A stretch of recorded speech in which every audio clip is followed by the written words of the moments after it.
Hoy vamos a ver el sistema reproductor. Dentro del sistema reproductor tenemos caracteres sexuales, que son las características sexuales, y las podemos dividir en primarios y en secundarios. Los primarios son aquellos que aparecen en el nacimiento, en el desarrollo del bebé, y son aquellas características que nos permiten distinguir entre nena y varón, ¿sí? De acuerdo a los órganos sexuales.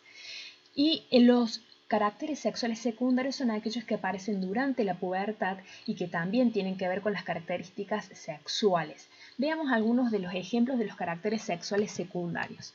Por ejemplo, en las niñas, que todo esto se produce, estas características sexuales secundarias aparecen en la pubertad y tiene que ver con el aumento del tamaño de los órganos sexuales, el ensanchamiento de las caderas, aparecen los senos, se desarrollan y los pezones, crece el vello púbico y también en las axilas, aumenta el tejido adiposo, es decir, la grasa corporal aumenta y aparece el acné.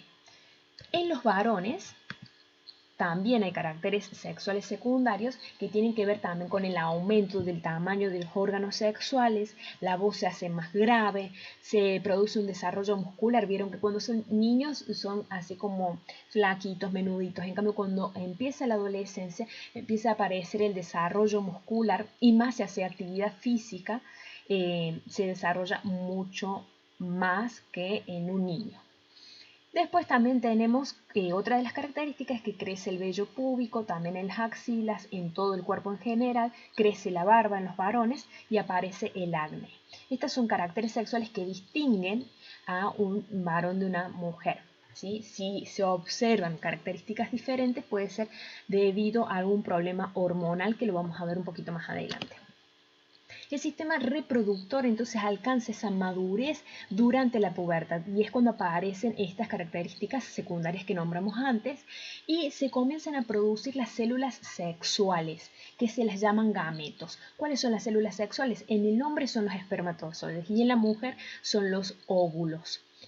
El hombre generalmente produce constantemente espermatozoides, mientras que la mujer nace con una cierta cantidad de óvulos, ¿sí? Que eso va a estar durante toda su vida sexual y reproductiva, ¿sí? Que después se acaba esa cantidad de óvulos y es cuando aparece la menopausia. En cambio, en el hombre se va produciendo durante su vida cierta cantidad de espermatozoides. Bien, entonces durante esta pubertad también se desarrollan estos caracteres sexuales secundarios que estuvimos hablando y se producen las células sexuales. Vamos a empezar con el sistema reproductor masculino, que la función principal de este sistema reproductor masculino es producir este gameto, esta célula sexual que se llama espermatozoide y que ese espermatozoide tiene un ADN. Ese ADN es lo que va a formar después parte de un nuevo ser. Si tienen relaciones sexuales un hombre y una mujer, se une el óvulo con el espermatozoide y cada una de esas células tiene información genética. Por eso cuando nace un bebé dice, ay, es parecido a la mamá y tiene la nariz del papá y los ojos parecidos a la mamá. ¿Por qué? Porque ambas células tenían información genética del papá y de la mamá. Bien.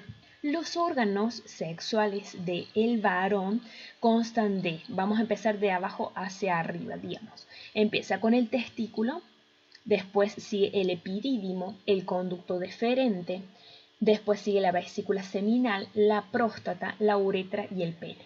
Ustedes verán que ahí en el dibujito aparece la vejiga, está nombrada, pero no es un órgano reproductor. No es del sistema reproductor, sino que es del sistema urinario. ¿Por qué está puesta ahí? Porque la vejiga también comparte el conducto que se llama uretra, es decir, que por la uretra sale tanto el semen como la orina. Pero la vejiga no es del sistema reproductor, es del sistema urinario. Bien, entonces tenemos el testículo, que los testículos están rodeados por una bolsa que se llama escroto, ¿sí? Está contenido en el escroto. ¿Qué pasa? ¿Por qué el escroto o por qué los testículos están por debajo del cuerpo humano y no por encima? Que eso es algo muy importante cuando nace el bebé. Se espera que los testículos bajen, porque si no bajan, la temperatura corporal es de una cierta temperatura, en cambio cuando está por fuera del cuerpo es una menor temperatura.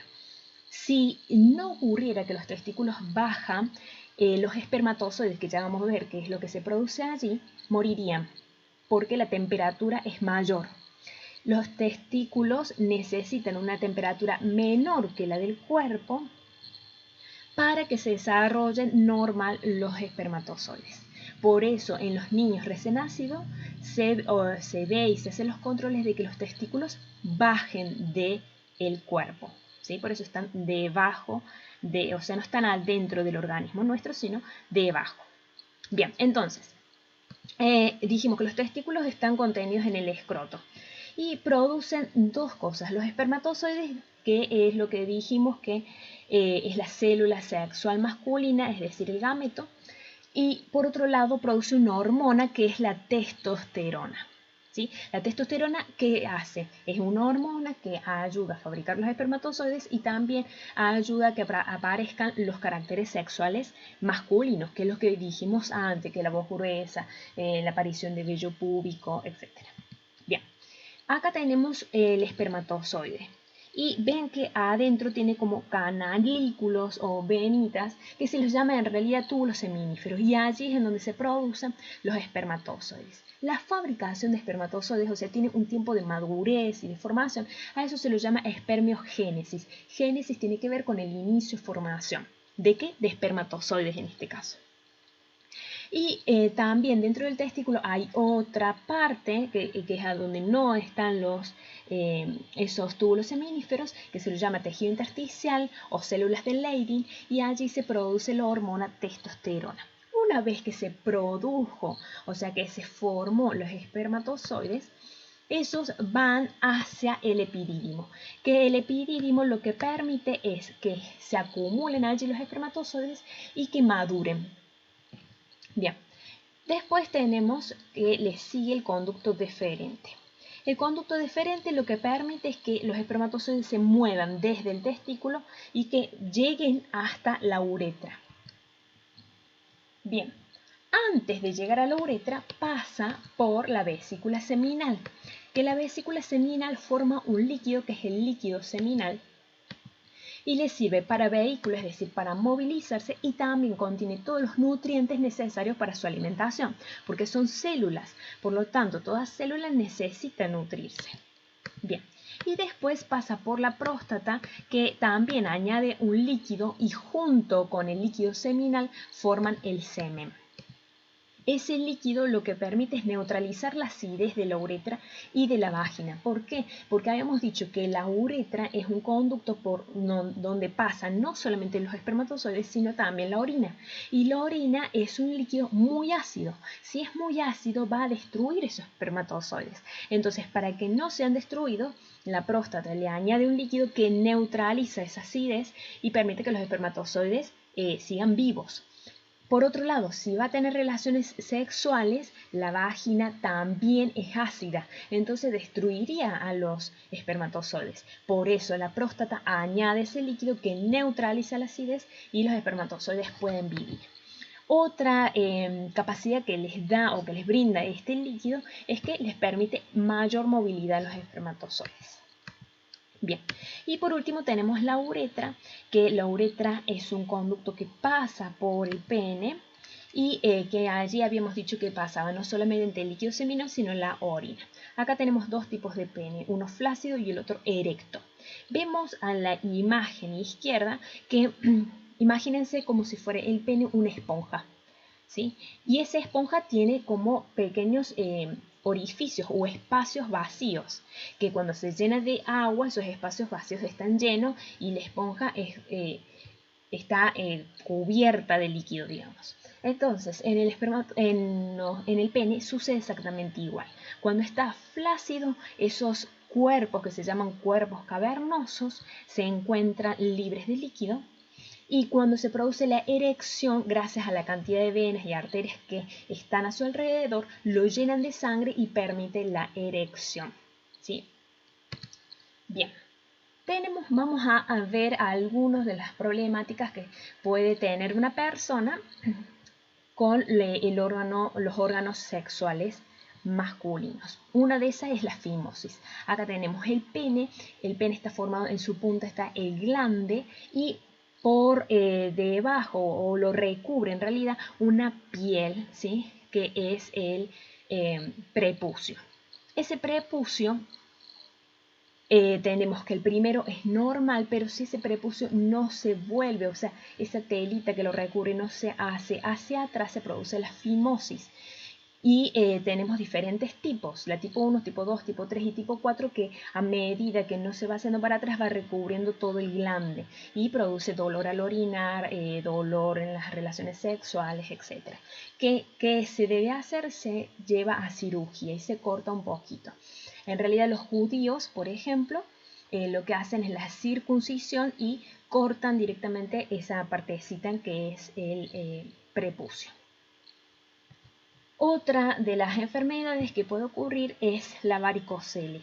Varicocele viene de varice y justamente que son las venas que recubren en el escroto, en el testículo.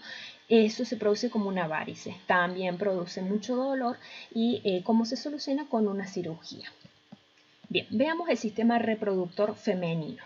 Vamos a ver los órganos sexuales internos del sistema reproductor femenino y está formado por el ovario, que es como si fuera el testículo del hombre, porque en el ovario también se producen las células femeninas, los gametos femeninos. Después tenemos las trompas de falopio, el útero, el cuello de útero y la vagina.